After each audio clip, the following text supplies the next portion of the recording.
ઠાકોર સમાજ ઠાકોરને વોટ આપ્યા છે, એટલે કહી શકાય છે કે 60-70% વોટ આ વખતે ઠાકોર સમાજના પણ સ્વરૂપજીને મળ્યા હશે એવું લાગે છે. ભાજપ નહીં પણ કોંગ્રેસનો પત્તો ભારે હોય તેવું દેખાઈ રહ્યું છે. છેલ્લે સુધી ઠાકોર સમાજ એ અસમંજસમાં હતો, એમને શું કરવું એ ખબર ન હતી, કેવી રીતે ઇલેક્શન લડવું એ ખબર ન હતી. કારણ કે બધા વેરવિખૂટ હતા, કોઈ ગેનીબેનનું સમર્થન કરતા હતા, કોઈ સ્વરૂપજીનું કરતા હતા. ભાજપને તો બંને નુકસાન થયું. ઠાકોર સમાજના ઉમેદવાર હતા, એમાંથી વોટ ગેનીબેન લઈ ગયા, અને ચૌધરી સમાજ જે પરંપરાગત એમની વોટ બેંક હતી એના અંદરથી માવજીભાઈ ભાગ પડાવી ગયા, જે પણ પડાવી ગયા. વાવ અને સુઈગામની અંદર ભાજપ લીડ કરવા જઈ રહી હતી, એ જગ્યાએ અત્યારે ભાજપને લીડ મળે એવી કોઈ શક્યતા નથી. ધારો કે મિટિંગો બોલાવી તો બધા સમાજોની ભેળી બોલાવી માવજીભાઈએ, પરંતુ કોઈ સમાજવાદી મિટિંગો બોલાવી હોત, જેમ કે રજપૂત સમાજની બોલાવી હોત, ત્યારબાદ બ્રહ્મ સમાજની બોલાવી, પ્રજાપતિ સમાજની, આ જો કર્યું હોત તો અપક્ષ જીતી જવાનું. જે ભાજપને હરાવવાનું વિચારતા હતા એ લોકો પણ માવજીભાઈને સપોર્ટ કરતા હતા. ગુલાબસિંહનો પ્લસ પોઈન્ટ એ છે કે તેમની જે ટીમ સ્થાનિક યુવાનોની બનાવી છે. 10-15 સમાજો રહેતી છે, પણ 5 પણ ચૌધરી સમાજના ઘર છે ને એ ગામમાં, તો પણ જે કાર્યકર્તાઓ છે, જે બીજેપીના એજન્ટો છે, ચૌધરી સમાજના લોકો છે. આ પક્ષ પરંપરાગત રીતે ભાજપને એવું જ માને છે કે જાણે એમના વારસામાં ભારતીય જનતા પાર્ટી ના મળી હોય 5-6 પેઢીઓથી. સર્વે કરાવી રહ્યા છે, સર્વેમાં પણ કોંગ્રેસનું પલ્લું ભારે દેખાઈ રહ્યું છે. છેલ્લા 48 કલાકમાં જે સટ્ટા બજારમાં, આપણે તો સટ્ટા બજારને માનતા નથી, પણ સટ્ટા બજારમાં પણ જે પહેલા ભાજપ આગળ હતું ને ત્યાં લેવલ છે, એ પ્રમાણે કોંગ્રેસ નો પલ્લું ભારે દેખાઈ રહ્યું છે. અને સોશિયલ મીડિયામાં અન્ય જગ્યાએ ભાજપના અન્ય ઘણા પણ મારા અંગત મિત્રો તે પણ અત્યારે કંઈક ને કંઈક કોંગ્રેસ જીતી હોય તેવું કહી રહ્યા છે. અત્યાર સુધી હજી સુધી હું તો કહું બંને વચ્ચે કાંટાની ટક્કર છે, કોઈ કહી ના શકાય કોણ જીતે છે આ સીટ ઉપર. નમસ્કાર, આપ જોઈ રહ્યા છો ગુજરાત તક. હું છું આપની સાથે નિશ્ચિત, અને ઓપરેશન વાવનો આજે 8મો ભાગ. ગણતરીની કલાકો બાકી છે, અને અત્યાર સુધી જે કંઈ પણ વાવની ચર્ચા થઈ એ તમામ વાતો પર યા તો કોઈ વાતો પર મહોર લાગશે, યા તો તમામ ગણિત ખોટા પડશે. માવજી પટેલ, ગુલાબસિંહ રાજપૂત અને સ્વરૂપજી ઠાકોર, આ ત્રણ વચ્ચે મુખ્ય લડાઈ છે. અને આ કેટલાક વાવના લોકો એવું કહે છે કે સ્વરૂપજી જીતશે, કેટલાક લોકો એવું કહે છે કે ગુલાબસિંહ જીતશે, કેટલાક લોકો એવું કહે છે કે માવજી કાકા જીતશે. પરંતુ સવાલ એ છે કે આ જીતના ગણિત શું છે? 48 કલાકથી પણ ઓછો સમય, 48 કલાક જેટલા બાકી છે, ને પહેલા અમારા પત્રકાર મિત્રો પાસે કેટલીક એવી વાતો સામે આવી છે જે જાણીને તમને એવું થશે કે આ ગણિત અત્યાર સુધી ના તો મેં સાંભળ્યું છે, ના તો જોયું છે. અમારી સાથે બે પત્રકાર મિત્રો જોડાયા છે. અમારી સાથે જોડાય છે ગુજરાત તકના સંવાદદાતા પરેશ પઢિયાર, અને અમારી સાથે વરિષ્ઠ પત્રકાર ભરતસિંહ રાજપૂત પણ જોડાયા છે. આ બંને મિત્રોનું સ્વાગત છે. સૌથી પહેલા પરેશ, મને જણાવો કે અત્યારની જે કન્ડિશન છે, અથવા તો અત્યારના જે વાતો ચાલી રહી છે વાવમાં, જે ગણિત ચર્ચાઈ રહ્યું છે, એ ગણિતની ચર્ચા મને લાગે છે કે અત્યાર સુધી ક્યાંય થઈ નહીં, અથવા તો એવી કેટલીક વાતો સામે આવી નહીં. છેક સુધી એવી વાતો ચાલતી રહી કે ગુલાબસિંહ જીતી જશે, પરંતુ હવે કંઈક અલગ જ સંભળાઈ રહ્યું છે. પરેશ, એની પાછળ શું કારણ છે અને ગણિત શું છે? ચોક્કસથી નિશિતભાઈ, પહેલા તો એ વાત હું તમને કીધું જ, હાલ કોણ જીતે છે એ તો હજી સુધી ફાઇનલ નથી થયું. આ એક એવી સીટ છે આ વખતે કે આ સીટ ઉપર કંઈ જ ફાઇનલ નથી થતું કોણ જીતે છે આ સીટ. પણ ક્યાંક ને ક્યાંક અત્યારની જે વાતો થઈ રહી છે કે ક્યાંક સ્વરૂપજી અને જે ગુલાબસિંહ વચ્ચે જે ટક્કર છે એમાં જે પણ હાર જીત થાય છે, 5,000 થી 7,000 વોટની હાર જીત થાય તેવું લાગે છે. અને બધા સમીકરણો જોતા હાલનું જે સટ્ટા બજારની વાત કરીએ તે પણ હાલ હોટ ફેવરિટમાં સ્વરૂપજી ઠાકોર બતાવે છે એમાં પણ. એટલે કદાચ મને પણ એવું લાગે છે ક્યાંક ને ક્યાંક જો જીત થાય તો 5,000 થી 7,000 વોટની ભાજપ એટલે કે સ્વરૂપજી કદાચ હાલની પરિસ્થિતિમાં જીતે એવું લાગે છે. કારણ કે સમીકરણો જે ઠાકોર સમાજ મુખ્ય છે, સમીકરણો જોતા એવું લાગે છે કે સ્વરૂપજી ક્યાંક નીકળી જાય. કારણ કે ઠાકોર સમાજ જે છે તે હંમેશા સમાજની સાથે રહ્યું છે. અને આ ભૂતકાળની પણ વાત કરીએ, જ્યારે જ્ઞાનીબેન ચૂંટણી લડ્યા છે 2022ની હોય કે પછી રાજ્યસભાની ચૂંટણી હોય, તેમાં ઠાકોર સમાજ જ્ઞાનીબેન સાથે રહ્યું હતું, કારણ કે એ સમાજના હતા. આ વખતે વાત કરીએ તો સ્વરૂપજીની સાથે ઠાકોર સમાજ રહેશે એવું લોકો કહે છે, અને લાગે છે કે કદાચ ઠાકોર સમાજ ઠાકોરને વોટ આપ્યા હશે. એટલે કહી શકાય છે કે 60-70% વોટ આ વખતે ઠાકોર સમાજના પણ સ્વરૂપજીને મળ્યા હશે એવું લાગે છે. કારણ કે આ વખતે ઠાકોર ઉમેદવારમાંથી ભાજપમાંથી જ હતા, કોંગ્રેસમાંથી નહોતા. જ્ઞાનીબેને પણ મહેનત કરી છે, પણ મને એવું લાગે છે ક્યાંક ને ક્યાંક જ્ઞાનીબેન જે મહેનત કરી છે, અંદરની વાત હું કહું છું કે ગામડે ગામડે ફરીને ગેનીબેને પ્રચાર નથી કર્યો. જ્યાં પણ મોટી સભાઓ હતી એમાં જ એમના પ્રચારમાં જોવા મળ્યા છે. ક્યાંક નાની ખાટલા બેઠકો કરવી હોય, ક્યાંક ઠાકોર સમાજમાં નાની નાની મિટિંગ કરીને જે પ્રચાર કરવો છે એ ગેનીબેને નથી કર્યું એવું મારા જાણવા મુજબ મને મળ્યું છે. કારણ કે ગેનીબેન એટલું જાણતા હતા કે ઠાકોર સમાજે એમને સમાજમાં ઊંચા લાવ્યા છે, કે એમને જીતાડીને લાવ્યા છે, તો સામે ઠાકોર સમાજનો કદાચ યુવાન ચૂંટણી લડે છે તો કદાચ એ વોટ માંગવા જઈ શકે કે નથી જઈ શકે એ મોટી વસ્તુ છે. કારણ કે ગેનીબેને જે રીતે લોકસભામાં જે મહેનત કરી છે, 2022માં જે ઘરે ઘરે ફરીને ઠાકોર સમાજના ચોરાયા ઉપર કે સમાજના મહોલ્લામાં ફરીને જે પ્રચાર કરવા ફર્યા હતા, એ વખતે કદાચ આ વખતે મને એવું નથી દેખાયું કે ગેનીબેન ઘરે ઘરે ફર્યા હોય, ઠાકોર સમાજના લોકો સાથે મત માગ્યા હોય.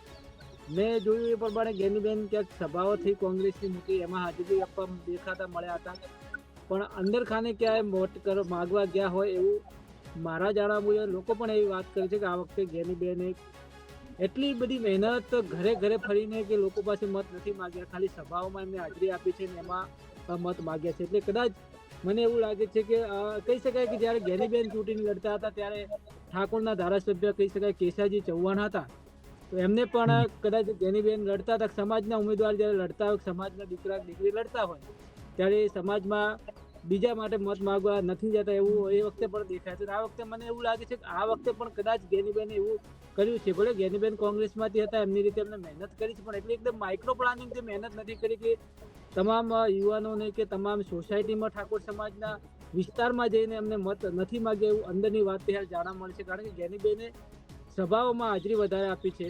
એના સિવાય માઇક્રો પ્લાનિંગથી જે ગામડે ગામડે કે ઘરે ઘરે ઠાકોર સમાજના જે વિસ્તારો છે તે વિસ્તારોમાં જઈને મહેનત નથી કરી એવું હાલ ચર્ચાએ છે લોકો. અચ્છા ભરતસિંહ, રાજકીય પક્ષો તો જીતના દાવા કરે, એમાં કોઈ નવી વાત હોતી નથી, અને લડ્યા છે, મહેનત કરી છે એટલે જીતનો વિશ્વાસ પણ હોય, એમાં પણ કોઈ વાંધો નથી અને એવું હોવું જોઈએ.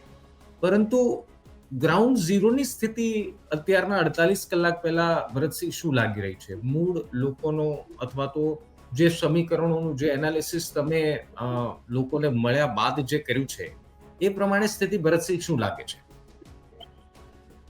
સર, છેલ્લા 48 કલાકથી તમે દરેક આપણે ચેનલના સર્વે દેખતા હશો, યુટ્યુબમાં પણ સર્વે દેખતા હશો, અને સટ્ટા બજાર પણ છેલ્લા 48 કલાકથી જે પહેલા ભાજપની જીત બતાવતો હતો, અત્યારે બંને લોકો 50-50% થઈ ગયા છે. આપણા પત્રકારનો કોઈ પક્ષ નથી હોતો, પણ ઘણા પણ મિત્રો ભાજપમાંથી મારા પણ મિત્રો છે, પણ સારા એવા મિત્રો છે, એ પણ અત્યારે છેલ્લા 24 કલાકથી આ બધું દેખતા એવું કહી રહ્યા છે કે કંઈક ને કંઈક અમારી નજીવી જીત હાર થાય એવો 100% એવું પણ લોકો કરી રહ્યા છે. એટલે કંઈક ને કંઈક અત્યારે ભાજપ નહીં પણ કોંગ્રેસનો પત્તો ભારે હોય તેવો દેખાઈ રહ્યો છે. દિલુ ચૌધરી અમારી સાથે જોડાઈ ગયા છે. દિલુભાઈ, અવાજ આવે છે મારો? હા, પરફેક્ટ. દિલુભાઈ, સૌથી પહેલા તો સ્વાગત છે. હવે મને લાગે છે કે દિલુભાઈ 48 કલાક જેવો સમય બાકી છે, બહુ વધારે સમય બાકી નથી પરિણામને, પરંતુ અત્યાર સુધી જે કંઈ પણ ગણિત અંકાયું દિલુભાઈ, એ ગણિત આપને કેટલા અંશે સાચું લાગે છે? કારણ કે ભાજપ એવો દાવો કરે કે ઠાકોર સમાજ અમારી સાથે છે, માવજીભાઈ એવો દાવો કરે કે ચૌધરી સમાજ સંપૂર્ણ અમારી સાથે છે, કોંગ્રેસ એવો દાવો કરે કે રાજપૂત સમાજ ને દલિત સમાજ બંને અમારી સાથે છે. આ દાવાઓ તો કરે, પરંતુ વાસ્તવિકતા આમાં આપને કેટલી લાગે છે, અથવા તો એ વાસ્તવિકતા પ્રમાણે 48 કલાક પછી આપનું શું એનાલિસિસ કહે છે? જો દરેક પાર્ટી પોતપોતાના રીતે એવો દાવો તો કરતી હોય કે અમને આ મત મળ્યા છે, અમારી સાથે આ સમાજ છે, પણ આ વખતે જે જાતિવાદ, મતલબ કે ઠાકોર સમાજનો જે જાતિવાદ કર્યો, મતલબ કે અલ્પેશભાઈએ ને ત્યારબાદ બધાએ કે ઠાકોર સમાજ એક થાવ, ઠાકોર સમાજ એક, તો છેલ્લે સુધી ઠાકોર સમાજ એ અસમંજસમાં હતો. એમને શું કરવું એ ખબર ન હતી, કેવી રીતે ઇલેક્શન લડવું એ ખબર ન હતી, કારણ કે બધા વેરવિખૂટ હતા. કોઈ ગેનીબેનનું સમર્થન કરતા હતા, કોઈ સ્વરૂપજીનું કરતા હતા. એવું ને એવું ચૌધરી સમાજમાં પણ હતું. ચૌધરી સમાજમાં એક આખો મોટો વર્ગ એ માવજીભાઈ સાથે હતો. આગેવાનો અને બીજા જે સહકારી ક્ષેત્રે સંકળાયેલા છે એ બધા લોકો શંકરભાઈ સાથે હતા. તો ચૌધરી સમાજ અને ઠાકોર સમાજની અંદરો અંદર ગામડાઓની એવી પરિસ્થિતિ હતી કે આમ લોકો સામે સામે આવી જાય, સામે સામે લડવા આવી જાય, એવી પરિસ્થિતિ આ વખતે ગામડાઓની હતી. પરંતુ રજપૂત સમાજની વાતચીત કરીએ તો એમાં એવું કંઈ ન હતું, કારણ કે એમને કોઈની સાથે કોમ્પિટિશન ન હતું, કોઈ એમનો નેતા ભાજપમાં પ્રચાર ન કરતો હતો. આ બધા જ સમીકરણો હોવાથી એ લોકો એક હતા.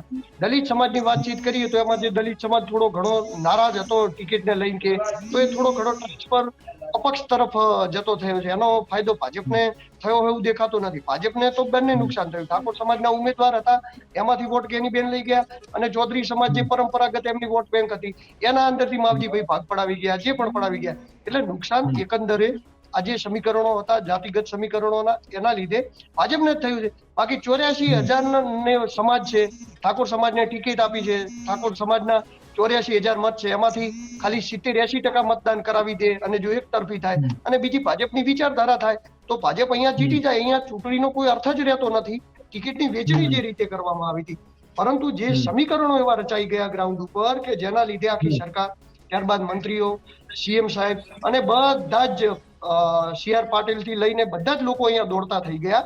અને એટલે તો અત્યારે આ સીટની ચર્ચા ચાલી રહી છે મીડિયામાં. અચ્છા દિનુભાઈ, ગઈકાલે મને લાગે છે કે અમારા સહયોગી ધાર્મિક સાથે તમે સુઈગામની પણ ચર્ચા કરી હતી. આ પહેલા અમે વાવ અને ભાભરની પણ ચર્ચા કરી છે.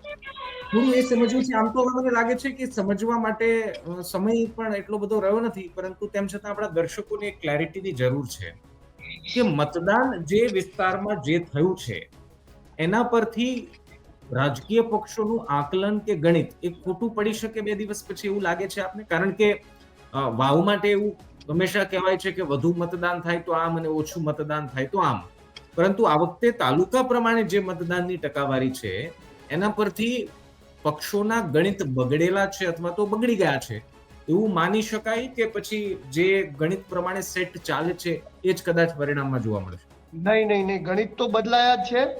અને ગણિત કેવી રીતે બદલાય એ હું તમને કહું. દર વખતે ભાજપ લીડ ક્યાં કરતું? સુઈગામ અને વાવમાં. અને કોંગ્રેસ લીડ ક્યાં કરતું? ભાભરમાં. તો આ વખતે તો સંપૂર્ણ પરિસ્થિતિ બદલાઈ ગઈ છે. ભાભર તાલુકા અને ભાભર સિટીની અંદર તો બીજેપી લીડ કરવાની છે, પરંતુ કોંગ્રેસ એ સુઈગામ અને વાવની અંદર લીડ કરવાની છે. એટલે આમાં સમીકરણો ક્યાં રચાયા કે સુઈગામ અને વાવની જે લીડ હતી એ લીડ કેવી રીતે હતી? ત્યાં સૌથી વધારે ચૌધરી સમાજ વસે છે, એટલે કે લગભગ 25,000 વાવની અંદર અને સુઈગામની અંદર 13,000 ચૌધરી સમાજ થઈને લગભગ ચૌધરી સમાજના 39,000 વોટ તો ખાલી સુઈગામ અને વાવમાં જ છે. તો જે પરંપરાગત વોટ બેંક હતી એ ભાજપને મળતી દર વખતે, એટલે ભાજપ ત્યાં લીડ કરી જતું. અને આ વખતે પરિસ્થિતિ ઉલટી છે. ચૌધરી સમાજ એ અપક્ષમાં છે. હવે જે ઠાકોર સમાજના મત એવો લોકો લેતા હતા એ ઠાકોર સમાજના મત આ વખતે ભાજપ તરફ જઈ રહ્યા છે, કારણ કે તેમાં સ્વરૂપજી છે, તો એ પણ ભાજપને બેનિફિટ છે. સામે ચૌધરી સમાજના વોટ તૂટી રહ્યા છે. પછી બ્રહ્મ સમાજ જે અમીરામભાઈ આસલ ગઈ વખતે લડ્યા હતા, પરંપરાગત વોટ બેંક ભાજપની રહેલી, એ પણ આ વખતે મુખ્યત્વે ભાજપ સાથે જોવા મળ્યો. એટલે પરિસ્થિતિ તો બદલાઈ છે. જે વાવ અને સુઈગામની અંદર ભાજપ લીડ કરવા જઈ રહી હતી એ જગ્યાએ અત્યારે ભાજપને લીડ મળે એવી કોઈ શક્યતા નથી. તો એ જ રીતે જે કોંગ્રેસ ભાભર તાલુકાની અંદર લીડ કરતી હતી એ કોંગ્રેસ અત્યારે અહીં માઇનસ દેખાઈ રહી, ભાજપ પ્લસ દેખાઈ રહી. પરંતુ જે ગેનીબેન જે વાવ અને સુઈગામમાં ગમે એટલા માઇનસ જતા, તેમ છતાં પણ એ જ્યારે ભાભર આવતું અને ભાભરની અંદર મીઠા અને સણવા 2 જિલ્લા પંચાયતો આવતી, જેમાં લગભગ ઠાકોર સમાજના 48,000 વોટ છે, તો એ બંને જિલ્લા પંચાયતોમાં જ્યારે વાતચીત આવતી ત્યારે સીધા જ ગેનીબેન લીડ કરી જતા અને ગેનીબેન વાવ જીતી જતા.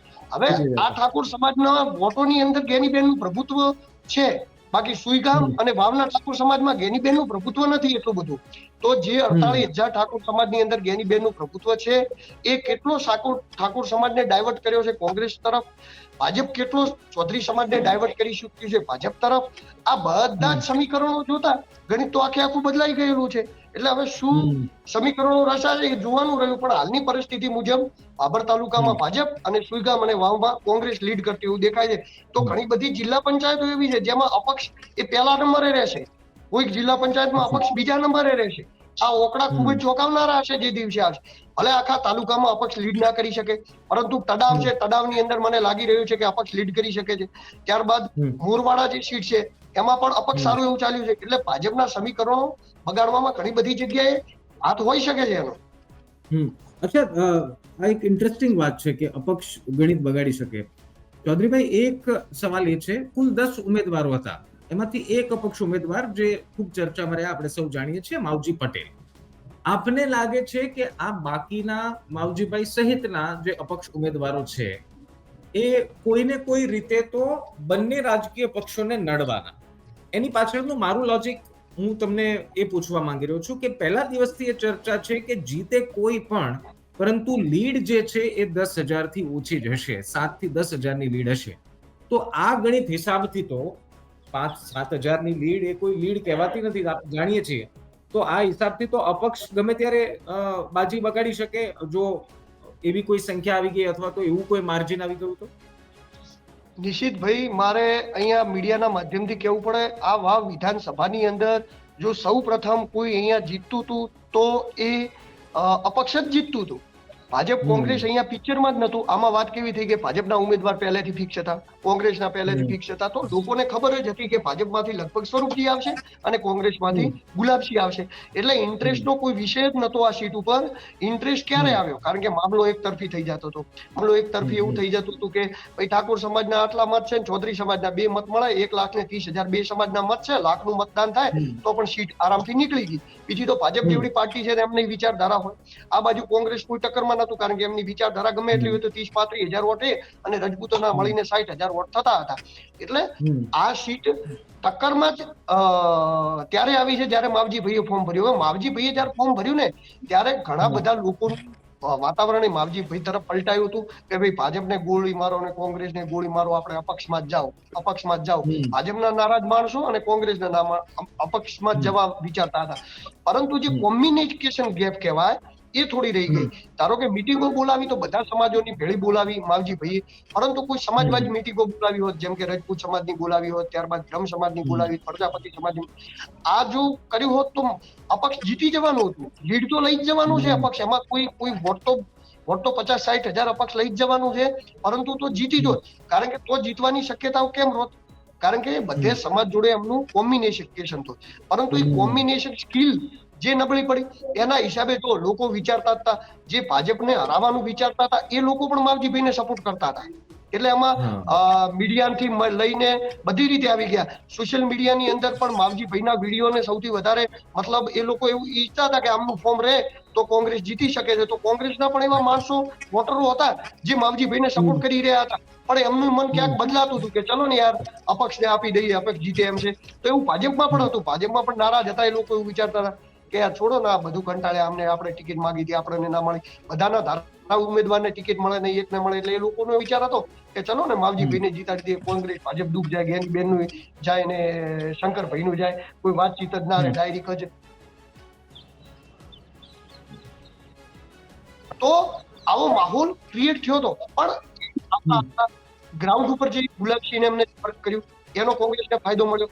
ભાજપ અને અપક્ષ એકબીજાની સામે લડવામાં રહ્યા, કોંગ્રેસને મોકળું ગ્રાઉન્ડ મળ્યું. એટલે જે મેનેજ બેહાડ્યું, ત્યારબાદ છેલ્લા 2 દિવસમાં ભાજપ જે એક્શનમાં આવી ગજબની આવી. છેલ્લા 2 દિવસે ભાજપે બહુ રિકવરી કરી. બાકી તો ભાજપ અહીંયા ક્યાંક સમજી લો ને ક્યાં નંબરે હતું અને લીડથી હારી ગયો. પરંતુ એમને જે રિકવરી કરી, ડેમેજ કંટ્રોલ કરાયું, જે ચૌધરી સમાજ પર ડેમેજ કંટ્રોલ કરાયું, એવી જે સમાજો નારાજ હતી એમના આગેવાનોને પકડીને મિટિંગો કરીને જે ડેમેજ કંટ્રોલ થયું, એના હિસાબે ચૂંટણી અત્યારે આ મોડ ઉપર આવીને ઉભી છે. ઓકે પરેશ, જે દિનુ ચૌધરી કહી રહ્યા છે એક ઇન્ટરેસ્ટિંગ પોઈન્ટ છે કે ભાભર જેવો વિસ્તાર જ્યાંથી જ્ઞાનીબેનનો હોલ્ડ આપણે ઘણા વર્ષથી જોઈએ છીએ, એ ભાભર વિસ્તારમાં જો ભારતીય જનતા પાર્ટી ડેન્ટ પાડવામાં અથવા તો ઠાકોર વોટર્સને ડાયવર્ટ કરવામાં સફળ રહે તો એની પાછળનું કારણ શું માનો છો? કોંગ્રેસની ભૂલ કે પછી ભારતીય જનતા પાર્ટીનો ઠાકોર ચહેરો? ચોક્કસથી નિશિતભાઈ, જો એમાં ભાજપ જો બાજી મારે તો એમાં ખાસ તો ઠાકોર ચહેરો જ છે. કારણ કે ઠાકોર સમાજ જે એવું છે કે ઠાકોર સમાજને લાગે છે કે પરેશ ડિસ્કનેક્ટ થયા છે.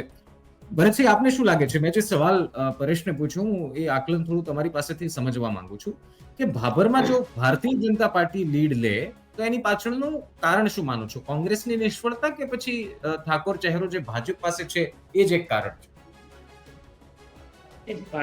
ભાભરમાંથી લીડ મળે તો તેનું કારણ જ છે કે ખાસ કરીને જાતિવાદ, એટલે કે ત્યાંના ઉમેદવાર સૌરભજી ઠાકોર છે ને વધારે વોટ બેંક પણ ઠાકોર સમાજનું છે. તો કદાચ કઈ ને કઈ જે જાતિવાદ વાળો મુદ્દો છે તેને લઈને 100% લીડ મળે એવું દેખાઈ આવશે. અચ્છા, ચૌધરી સાહેબ, સુઈગામની ચર્ચા થઈ, વાવની ચર્ચા થઈ, ભાભરની પણ ચર્ચા થઈ. એક ચર્ચા જે મને લાગે છે કે મહત્વની છે, અને વાવની જનતા પણ કદાચ મને લાગે છે કે એની રાહ રોજ જોવે છે, મને કેટલાક કમેન્ટ્સ કરે છે, પર્સનલ મેસેજ પણ કરે છે કે તમે માત્ર ઠાકોર સમાજ, ચૌધરી સમાજ અને દલિત સમાજ અને બાકી 2-3 સમાજની ચર્ચા કરો છો. વોટર્સ તો અમે પણ છીએ, એટલે લગભગ ઇતર જ્ઞાતિના વોટ ગણીએ તો if I am not wrong તો લગભગ 40,000 આસપાસ, 40-50,000 આસપાસ ઇતર જ્ઞાતિના વોટ છે, જે નાની નાની જ્ઞાતિ છે, જેમ કે માળી છે વગેરે વગેરે. તો આપને લાગે છે કે આ પણ એક ઇમ્પોર્ટન્ટ ફેક્ટર છે? હું એનું કારણ આપને એટલા માટે કહું છું કારણ કે આ આખા ઇતર જ્ઞાતિના 40,000 વોટ પર કોંગ્રેસે કામ કર્યું છે, ને આ કોંગ્રેસના જ એક નેતાએ મને આ વાત કરી છે. તો આપને લાગે છે આ ફેક્ટર જે ભારતીય જનતા પાર્ટી જો ચૂકી ગઈ હશે તો એનો ફાયદો કોંગ્રેસને મળી શકે? જો પહેલી તો વાતચીત રહી કે જે આપણે વાતચીત કરી કે કેમ ખાલી મુખ્ય સમાજોની ચર્ચા થાય છે, ઠાકોર સમાજ, ચૌધરી સમાજ, રાજપૂત, દલિત સમાજ કે દેહાઈ સમાજ કે બ્રહ્મ સમાજ, એમની જ કેમ ચર્ચા થાય? તો હું તમને એક વસ્તુ કહી દઉં, એમની ચર્ચા એટલા માટે થાય છે કે તમે હવે વિચાર કરો, ભાભર તાલુકાની અંદર આખું મતદાન છે 92,000 નું. 92,000 માંથી 48,000 તો એકલા ઠાકોર સમાજના વોટ છે, એટલે કે 50% ઉપર તો એકલા ઠાકોર સમાજના વોટ થયા. તો પછી એ સમાજની ચર્ચા જરૂરી એટલા માટે બને છે કે એ સમાજ હારજીત કરી શકે છે. એવું ને એવું ચૌધરીઓનું છે, ઘણી જિલ્લા પંચાયતો, ઘણા બધા જિલ્લાઓની અંદર વાવ તાલુકાની અંદર સૌથી વધારે ચૌધરી સમાજના મત છે. વાવ તાલુકામાં 25,000, દલિત સમાજના છે 23,000, ત્યારબાદ ઠાકોર સમાજના 17,000, એના પછી 13,000 રજપૂત સમાજના. તો આ જે ફેક્ટરો છે, આ જે જાતિગત ગણતરીઓ છે, એના હિસાબે એ જાતિઓની ચર્ચા એટલે થાય છે કે સમાજ એક સાથે મળીને રહેતો, એટલે કોઈની હાર કરાવી શકે, કોઈની જીત કરાવી શકાય. પરંતુ તમે જે વાત કરી, મસ્ત વાત કરી, એ ઇતર જ્ઞાતિ છે, જેમાં નાની નાની જ્ઞાતિઓની વાત આવી. તો હવે નાની નાની જ્ઞાતિઓ બધી અલગ અલગ સમાજની હોય, એટલે એમને ભેળા કરી અને એક જગ્યાએ તો એમના મતોનો કોઈ અંદાજો લગાવી ના શકાય. એમને જેવી રીતનું એમને જે લોકો પહોંચ્યા હોય અને જે લોકો ભાજપ કે કોંગ્રેસ જે રીતે એમની સારી રીતે પહોંચ્યું હોય એ પ્રમાણે એમને વોટ કર્યું હોય. એમનો કોઈ ફિક્સ ના હોય કે આ પાર્ટીને હરાવવા માટે કરવું છે કે આ પાર્ટીને જીતાડવા માટે કરવું છે. સમાજોનું તો અહીંયા એટલું ફિક્સ થઈ ગયું છે કે દરેક સમાજો એમના મંચ પર ભેળી થઈને નક્કી કરે છે જાતિગત સમીકરણોના આધારે કે આપણે અમને જીતાડવા, અમને હરાવવા. અને મોટી સમાજો જ કરી શકે, કારણ કે નાની નાની સમાજો 40,000 છે, પણ એ 40,000 સમાજને તમે ક્યાં ભેગો ના કરી શકો, કારણ કે એ બધી અલગ અલગ રીતે નાના નાના વોટ છે, એટલે એમના વોટ આમ ખૂબ મહત્વના છે. પરંતુ જ્યારે કોઈ આવવાનું છે, જીતાડવાનું છે, ત્યારે એ લોકો પણ ફેક્ટર કામ કરી શકે, પરંતુ એનો અંદાજ તમે ના લગાવી શકો કે કઈ બાજુ ગયા, શું ગયા. ત્યાં જે પાર્ટી જેટલી સારી રીતે પહોંચી છે એ પ્રમાણે એમના મતો ડિવાઈડ થયા છે. એટલે મને આ મુદ્દો એટલા માટે નીકળ્યો ચૌધરીભાઈ કે હું જે કોંગ્રેસના સિનિયર નેતા સાથે બેઠો હતો ને, એમણે મને કીધું કે આ જે ઇતર જ્ઞાતિ છે એનું કોંગ્રેસે એક લિસ્ટ બનાવ્યું. એ કોંગ્રેસના લિસ્ટ પ્રમાણે બધા જ લોકોને એક જગ્યાએ ભેગા કર્યા અને નાના નાના જે વોટર્સની સંખ્યા છે એ જ્ઞાતિમાંથી એક આગેવાનને પણ બોલાયા. એટલે કહેવાનો મારો ભાવાર્થ એ છે કે જો કોંગ્રેસના જે નેતા કે છે એ હકીકતમાં ક્યાંય થયું છે વાવમાં કે એક સાથે 5-6 નાની જ્ઞાતિના આગેવાનો સાથે વોટર્સને બોલાવવામાં આવ્યા, તો આપને લાગે છે કે ભલે એ વોટિંગના કદાચ સ્થળ અલગ અલગ હોય, ભેગા નથી, ઇમ્પેક્ટફુલ નથી, પરંતુ ઇમ્પોર્ટન્ટ ફેક્ટર તો જરૂર છે. હા, 100% એ વાત સાથે હું સહમત છું. મને લાગે છે, મેં જોયું પણ છે ગ્રાઉન્ડ ઉપર. એક તો શું હતું કે ગુલાબસિંહનું મેનેજમેન્ટ ખૂબ સારું હતું. જો યુથ લડેલા છે અને બહુ બધી ચૂંટણીઓ અનુભવ છે, ખાસ તો શંકરભાઈ ચૌધરીઓમાં જે પણ વ્યક્તિ ચૂંટણી લડ્યો હોય એને મેનેજમેન્ટનું નોલેજ હોય જ, કારણ કે શંકરભાઈ બી ચૂંટણીઓ લડવા મેનેજમેન્ટમાં એટલા જ એક્સપર્ટ છે. અને ગુલાબસિંહ એમની સામે લડેલા, એટલે સૌથી મોટું એ ફેક્ટર હતું. પછી જે ગુજરાતની યુથ કોંગ્રેસની ટીમ હતી ને જે બધી ટીમ હતી, જે ગુલાબસિંહની આખી રાજ્યની, એ લગભગ 400-500 ની ટીમ હતી, બધી અલગ અલગ અહીંયા આવેલી. અને જે ટીમ સર્વ સમાજ ક્યાં વોટ છે, માઇનોરિટીના ક્યાં છે, દરજી સમાજના ક્યાં છે, કારણ કે એ યુનિવર્સિટી વાળા રાજકારણની ટીમ જેમને બહુ મોટો બહોળો અનુભવ છે એની સિવાયનો યુથ કોંગ્રેસનો, તો એ ટીમ જે ગ્રાઉન્ડ ઉપર કામ કરતી હતી એનાથી 100% કોંગ્રેસને ફાયદો થયો છે. સર્વ સમાજમાં પણ કોંગ્રેસના જે મત પહેલા મળતા હતા એનાથી આ વખતે સારા જ મળ્યા છે. ફાયદો તો થયો જ છે 100%. પરેશ, એક ચર્ચા મને લાગે છે ઘણા ટાઈમથી ત્યાં હતી, હું ત્યાં હતો ત્યારે પણ મને લાગે છે કે આપણે પણ ચર્ચા કરી હતી પરેશ, કે એવું સતત લોકમુખી એવી ચર્ચા છે કે ભાઈ કોંગ્રેસે આ વખતે ભાઈ જોરદાર મહેનત કરી છે. એનું એક કારણ જે દિલુ ચૌધરી હમણાં રીઝન આપ્યું કે યુથ વિંગ કોંગ્રેસની ખૂબ એક્ટિવ હતી, જવાબદારી સોંપી હતી કે સુઈગામમાં આ વ્યક્તિ જશે, અને સામે એવું બીજી વાત પણ થતી હતી કે ભારતીય જનતા પાર્ટી એટલી મહેનત નથી કરતી, એટલે ભાજપ જો હારશે તો ભાજપના કારણે જ હારશે. આ બંને વાત પર તમારું શું આકલન છે? શું હકીકતમાં લોકોની માનસ પટલ પર, લોકોના મુખે જે વાતો છે એમાં કોઈ તથ્ય લાગે છે? ચોક્કસથી નિશિતભાઈ, જે રીતે કોંગ્રેસની વાત કરીએ તો ગુલાબસિંહ રાજપૂતની ટીમ ખરેખર બહુ મજબૂત તો હતી જ, કારણ કે એમની સાથે ઘણા બધા યુવાનો જોડાયેલા છે અને યુવાનો દરેક ગામડાઓમાં ત્યાં મૂકી દેવામાં આવ્યા હતા. દરેકે બહુ સારી મહેનત કરી છે, આગેવાનોને પણ મળ્યા છે. ક્યાંક ભાજપની વાત કરીએ તો સ્વરૂપજી સાથે ફક્ત નેતાઓ ફર્યા છે, ત્યાં કોઈ એવી અલગ ત્યાંની સ્થાનિક ટીમો નહોતી બનાવેલી કે સ્થાનિક ટીમો ત્યાં સુધી પહોંચે અને મહેનત કરે. પણ ભાજપે વધારે નેતાઓ સાથે જ વધારે પ્રચાર પ્રસાર કરાવ્યો છે. જેમ કે ગુજરાતને આખું કેબિનેટ અહીંયા પહોંચી ગયું હતું, મંત્રીમંડળ અડધું અહીંયા વાવમાં બેઠું હતું. ત્યારે સામે ગુલાબસિંહની વાત કરીએ તો ગુલાબસિંહે મેનેજમેન્ટથી ત્યાંના યુવાનો, ખાસ કરીને વાવની તેમની સાથે જે યુવાનો જોડાયેલા હતા, જે NSUIના જે યુવાનો હતા, તમામ જિલ્લાના યુવાનોને એકઠા કરીને ત્યાંથી ગામડે સુધી પ્રસાર કરાવ્યો છે. અને કોઈ રીતે કહી શકાય છે કે કોઈ ખોટી રીતે કે કોઈ હેરાનગતિ ના થાય કે કોઈ હેરાન ના થાય, એને લઈને પણ પૂરતું ધ્યાન આ વખતે ચૂંટણીમાં રાખ્યું છે કે ઉગ્ર ના થાય, કોઈ બબાલ ના થાય, તેને લઈને પણ લોકોને જે યુવાનો છે તેમને સમજાવવામાં આવ્યા હતા અને બધા શાંતિપૂર્વક પ્રચાર પ્રસારમાં જોડાયા હતા, પ્રચારો કર્યા છે.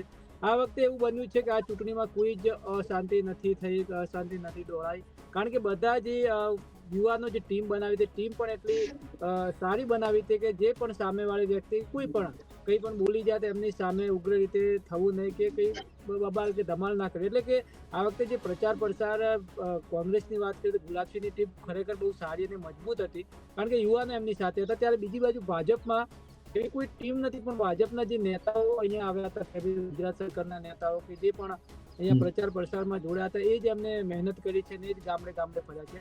ગુલાબસિંહનો પ્લસ પોઈન્ટ એ છે કે તેમની જે ટીમ સ્થાનિક યુવાનોની બનાવી છે, કે એમની સાથે જે બીજા જિલ્લાના લોકો જે છે, જિલ્લાના જે યુવાનો છે તેમને મૂક્યા હતા. એટલે કે ગુલાબસિંહને ગામડાની ખબર હતી કયા ગામમાં કોને મૂકવા. એવી રીતે યુવાનોએ બહુ સારી એવી મહેનત ગુલાબસિંહ સાથે રહીને કરી છે અને રાત દિવસ ત્યાં જેટલા દિવસ પ્રચાર પ્રસારમાં પણ સાથે રહ્યા છે. એટલે એમને એક માઇક્રો પ્લાનિંગથી તેઓ ચાલ્યા છે. બીજી બાજુ ભાજપમાં પણ પ્લાનિંગથી તો કર્યું છે, પણ એમે બધા મોટા નેતાઓ સાથે ને એવી રીતે એક ટીમ. આ વાત ઉપરથી એક સવાલ આવે દિલુભાઈ, હું તમારી પાસેથી સમજવા માંગુ છું કે એક વાત તો બહુ શ્યોર છે ને મને લાગે છે કે હું ગ્રાઉન્ડ ઉપર તો મેં ખુદ જોયું છે કે સ્વરૂપજીની સાથે મોટા ગજાના નેતાઓ ખૂબ હતા, પરંતુ કાર્યકર્તાઓનો અભાવ હતો. એવા કાર્યકર્તાઓ જે ગામે ગામ ખૂંદી શકે, લોકોને સાથે વાત કરી શકે, એની પાછળનું આપ માનો છો કે ચૌધરી સમાજની આ નારાજગી કેમ્પેનિંગમાં પણ ભાજપને નડી ગઈ, કારણ કે કોર સ્થાનિક કાર્યકર્તાઓ જોડે ન રહ્યા તો એ પ્રચારમાં પણ મુશ્કેલી ઊભી કરી દીધી? જો પહેલું તો તમે સમજી લો કે બનાસકાંઠા અંદર ભાજપનો કાર્યકર્તા એટલે ચૌધરી, પછી 1000 ચૌધરી હોય, એ 5000 કાર્યકર્તાઓ હોય તો એમાં 4500 ચૌધરી હોય, બરોબર? એટલે જે ગમે નેતા હોય, ગમે સમાજનો હોય, પરંતુ જે કાર્યકર્તાઓ હતા એ બધા ચૌધરી સમાજના હતા.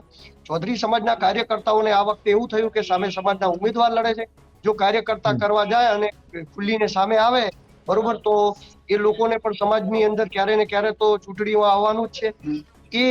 અને બીજું કે સમાજની સાથે રહેવાની લાગણી હોવાથી ચૌધરી સમાજના લોકો જે કાર્યકર્તાઓ હતા એ બધા નિષ્ક્રિય થઈ ગયા. હવે તમે વિચાર, ઘરની ગાડીઓનું પેટ્રોલ એ બાળીને લોકોને લાવવાના, મત કરાવવાના. જે ગામમાં કોઈ પણ તમે ગામડા અંદર જઈને જોવાનું, 10-15 સમાજો રહેતી છે, પણ 5 પણ ચૌધરી સમાજના ઘર છે ને એ ગામમાં, તો પણ જે કાર્યકર્તાઓ હશે, જે બીજેપીના એજન્ટો હશે, ચૌધરી સમાજના જ લોકો હશે. આ પક્ષ પરંપરાગત રીતે ભાજપને એવું જ માને છે કે જાણે એમના વારસામાં ભારતીય જનતા પાર્ટી ના મળી હોય 5-6 પેઢીઓથી. તો એ જે ગેપ હતી, જે મતદારોને લાવતા હતા, ગામ મતદાન કરાવતા, બંધ થઈ ગયું. આ વખતે શક્ય નતું ને સમાજની એકતા કરી, પણ ઠાકોર સમાજને એન્ડ ટાઈમ સુધી ખબર ના પડી કે આપણે કઈ રીતે આમાં કામકાજ કરવું, શું કરવું. તો એમાં કોઈ એકતા એવી થઈ નહીં. પછી એટલે જ તો એ લોકોના મત નથી થયા, ચૌધરી સમાજના મત થયા. એટલે જે ભારતીય જનતા પાર્ટીની જે ગેપ પડી કોમ્યુનિકેશનની ગેપની, એમાં ક્યાંક ને ક્યાંક એ 100% ફેક્ટર છે કે માધીભાઈ ઉભા રહ્યા અને બધા જે કાર્યકર્તાઓ હતા એ બધા એ તરફ વળી ગયા. જે ભાજપમાં બુથ મેનેજમેન્ટમાં એજન્ટ રહેતા હતા એ આ વખતે અપક્ષમાં એજન્ટ હતા. મેં ઘણા ગામમાં એવા માણસો, એટલે એ ભાજપની પૂર વોટ બેંક નારાજ હતી, એના કારણે મેનેજમેન્ટની અંદર એમને નુકસાન પડ્યું. અચ્છા, છેલ્લો સવાલ બધા પત્રકાર મિત્રોને, નાનો ભરતસિંહ, સૌથી પહેલા 48 કલાક પહેલા કોનું પલડું ભારે લાગે છે? આપનું આકલન શું કે છે ભરતસિંહ? છેલ્લા 48 કલાકથી તો તમે પણ દેખો છો, દિલુભાઈ પણ દેખે છે, પરેશભાઈ દેખે છે. મીડિયા હોય, સોશિયલ મીડિયા હોય, યુટ્યુબ હોય કે અન્ય ચેનલો હોય, સર્વે કરાવી રહ્યા છે. સર્વેમાં પણ કોંગ્રેસનું પલ્લું ભારે દેખાઈ રહ્યું છે. છેલ્લા 48 કલાકમાં જે સટ્ટા બજારમાં, આપણે તો સટ્ટા બજારને માનતા નથી, પણ સટ્ટા બજારમાં પણ જે પહેલા ભાજપ આગળ હતું ને ત્યાં લેવલ છે, એ પ્રમાણે કોંગ્રેસ નું પલ્લું ભારે દેખાઈ રહ્યું છે. અને સોશિયલ મીડિયામાં અન્ય જગ્યાએ ભાજપના અન્ય ઘણા પણ મારા અંગત મિત્રો તે પણ અત્યારે કંઈક ને કંઈક કોંગ્રેસ જીતી હોય તેવું કહી રહ્યા છે. અચ્છા પરેશ, આપનું શું માનવું છે? નિશિતભાઈ, અત્યાર સુધી હજી સુધી હું તો કહું બંને વચ્ચે કાંટાની ટક્કર છે. કોઈ કહી ના શકાય કોણ જીતે છે આ સીટ ઉપર, પણ જે જીતે 5 થી 7 હજાર વોટે એમની જીત હાર આ વખતે નક્કી થશે. હું એવું ના કહી શકું કે કોંગ્રેસ જીતે છે કે ભાજપ જીતે છે, કારણ કે બંને વચ્ચે ઠાકોર મતદાન બહુ મોટી ભૂમિકા ભજવવાનો છે. આ વખતે કોઈના મનમાં એ નથી છે કે ઠાકોર સમાજ આ વખતે કઈ બાજુ રહી છે, એટલે આ વખતે હજી કાંટાની ટક્કર છે બંને વચ્ચે. એટલે આ પરફેક્ટ હું નહીં કહી શકું કે આ વખતે કોનું પલ્લે ભારું છે, કારણ કે દિલુભાઈ, આપને શું લાગે છે કોનું પલડું ભારે લાગે છે આપના આકલન પ્રમાણે? હવેનું જે ડિસિઝન છે થોડું ઠાકોર સમાજને, ચૌધરી સમાજ ઉપર જ છેલ્લે આવીને અટકે છે. બરોબર, જો ઠાકોર સમાજના વોટ એની 35% આજુબાજુ લઈ ગયા છે તો કોંગ્રેસ જીતે છે. ચૌધરી સમાજના વોટ એ અપક્ષ તરફ ગયા હશે ને ભાજપ તરફ ગયા હશે. જો ભાજપ તરફ વધારે પડતા વોટ જતા રહ્યા હશે તો થોડી અસમંજસની સ્થિતિ છે. પરંતુ હું તો લગભગ ક્લિયર છું આ બાબતને લઈને કે કદાચ એવું ન થાય કે આપણે એવું વિચારતા હોઈએ, એવું કરતા હોઈએ કે ભાઈ 2000-5000 ની હાર જીત થશે અને કોઈ વ્યક્તિ લીડથી જ જીતી જાય, તો એવું પણ થશે તો નવાઈ નથી. તો મને આ વખતે થોડું પલ્લું ભારે લાગતો, તો મને તો રહ્યું છે કે કોંગ્રેસનું પલ્લું ભારું છે વિધાનસભા. ખૂબ ખૂબ ધન્યવાદ પરેશ, દિલુભાઈ અને ભરતસિંહ, આપ ત્રણેય અમારી સાથે જોડાયા બદલ આપનો ખૂબ ખૂબ આભાર. તો હવે ગણતરીનો સમય બાકી છે ને ગણતરીના સમય પહેલા કેટલાક લોકો એવું કહી રહ્યા છે કે પલડું ભરતસિંહનું, માફ કરજો, ગુલાબસિંહનું ભારે છે. કેટલાક લોકો કહી રહ્યા છે કે માવજીભાઈ આગળ છે, કેટલાક લોકો કહી રહ્યા છે કે સ્વરૂપજી આગળ છે. હવે 23 તારીખે લગભગ 12 વાગ્યા સુધીમાં પરિણામ સ્પષ્ટ થઈ જશે, 12-1 વાગ્યા સુધીમાં. હજુ આપને એક વાત હું જરૂર કહું કે 23 તારીખે પરિણામ છે. આવતીકાલનો ઓપરેશન વાવનો એપિસોડ જોવાનું ચૂકતા નહીં, કારણ કે પરિણામ પહેલાનો છેલ્લો એપિસોડ છે અને બધા જ પત્રકાર મિત્રો અત્યાર સુધી જે ગામડા ગયા છે એમના આંકડાઓ લઈને આવવાના છે આવતીકાલે. એટલે આંકડા જો આપ ઈચ્છતા હો કે માની લો 10,000 વોટિંગ થયું છે, તો આમાંથી ક્યાં કેટલું વોટિંગ થઈ શક્યું હશે અથવા તો થયું હશે એની વાત છે. તો આવતીકાલનો ઓપરેશન વાવનો 9મો એપિસોડ જોવાનું ચૂકતા નહીં. અને ફરી એક વખત આપણે કહી દઉં, 24 તારીખે અમે એક મેગા ઓપરેશન વાવનો એક મેગા એપિસોડ કરી રહ્યા છે. તમામ પત્રકાર મિત્રો અત્યાર સુધી જેટલા જોડાયા તમામ પત્રકાર મિત્રો સાથે જીતનું આકલન કરવાના છે કે આ જીત્યા કેમ ને આ હાર્યું કેમ, એનું આકલન કરીશું 24 તારીખે, એટલે કે પરિણામ પછીના દિવસે, રવિવારના દિવસે. પરંતુ આવતીકાલે છે 9મો એપિસોડ વાવનો, જોવાનું ચૂકતા નહીં. આ એપિસોડ આપને ગમ્યો હોય, આપને લાગતું હોય કે આ જે માહિતી પત્રકાર મિત્રો આપી છે એ સાચી છે, તો કમેન્ટ કરવાનું ભૂલતા નહીં. વિડીયો ગમ્યો હોય તો શેર કરવાનું ભૂલતા નહીં. અને જો હજુ સુધી ગુજરાત તક સબસ્ક્રાઇબ ન કર્યું હોય તો કરી લેજો. આવા જ ઇન્ટરેસ્ટિંગ વિડીયો અમે આપના માટે લઈને આવીએ છીએ. ત્યાં સુધી મને નિશિતને આપો રજા. નમસ્કાર.